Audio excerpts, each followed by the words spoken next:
ഇന്തോനേഷ്യയിലെ west കലിമന്തൻ പ്രവിശ്യയിൽ helicopter തകർന്നു വീണ് 8 പേർക്ക് ജീവൻ നഷ്ടമായി എന്നുള്ള ഒരു ദാരുണമായ വാർത്ത കൂടി വരുന്നുണ്ട്. 2 ജീവനക്കാരും 6 യാത്രക്കാരുമാണ് മരിച്ചത്.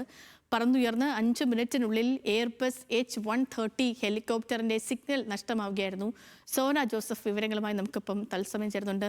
സോന, വിവരങ്ങൾ എങ്ങനെയാണ്? സേതു, ഇന്തോനേഷ്യയിലെ വെസ്റ്റ് കലിമന്തൻ പ്രവിശ്യയിൽ നിന്നാണ് ഇത്തരത്തിലുള്ള ഒരു ദാരുണമായ അപകട വാർത്ത പുറത്തു വരുന്നത്.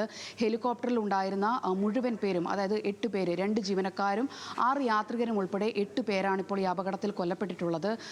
ഇതെന്ന് പറയുന്ന ഒരു പ്ലാന്റേഷൻ മേഖലയിൽ നിന്നും ഹെലികോപ്റ്റർ പറന്നുയർന്ന് 5 മിനിറ്റിനുള്ളിൽ തന്നെ ഹെലികോപ്റ്ററിൻ്റെ സിഗ്നൽ നഷ്ടമാകുകയായിരുന്നു. പിന്നാലെ ഈ സിഗ്നൽ നഷ്ടമായതിന് പിന്നാലെ അവിടുന്ന് ആ നഷ്ടമായ സ്ഥലത്ത് നിന്ന് ഒരു 3 കിലോമീറ്റർ മാറിയിട്ടാണ് ഇപ്പോൾ ഈ ഹെലികോപ്റ്ററിൻ്റെ അവശിഷ്ടങ്ങൾ കണ്ടെത്തിയിട്ടുള്ളത്. എന്തായാലും പറന്നുയർന്ന് മിനിറ്റുകൾക്കകം തന്നെ ഹെലികോപ്റ്റർ തകർന്നു വീണു എന്നാണ് കരുതപ്പെടുന്നത്. എന്തായാലും ഈ അപകട കാരണം നിലവിൽ വ്യക്തമല്ല. ഇപ്പോൾ സംഭവ സ്ഥലത്ത് ഇന്നലെ ആയിരുന്നു ഈ ഹെലികോപ്റ്റർ പറന്നുയർന്ന് ഇത്തരത്തിലൊരു അപകടം സംഭവിച്ചത്. അപ്പോഴും ഈ ഒരു മലനിരകൾക്കിടയിലാണ് ഈ ഹെലികോപ്റ്റർ തകർന്നു വീണത് എന്നുള്ളത് കൊണ്ട് തന്നെ രക്ഷാപ്രവർത്തനം വളരെ ബുദ്ധിമുട്ടായിരുന്നു. ഇന്നിപ്പോൾ രക്ഷാപ്രവർത്തനം പുരോഗമിക്കുകയാണ്. പ്രത്യേക അവശിഷ്ടങ്ങളടക്കം പുറത്തേക്ക് എടുക്കുകയാണ്. എന്തായാലും അപകട കാരണം നിലവിൽ വ്യക്തമല്ല. സംഭവത്തിൽ എന്തായാലും അന്വേഷണത്തിന് ഉത്തരവിട്ടിട്ടുണ്ട്.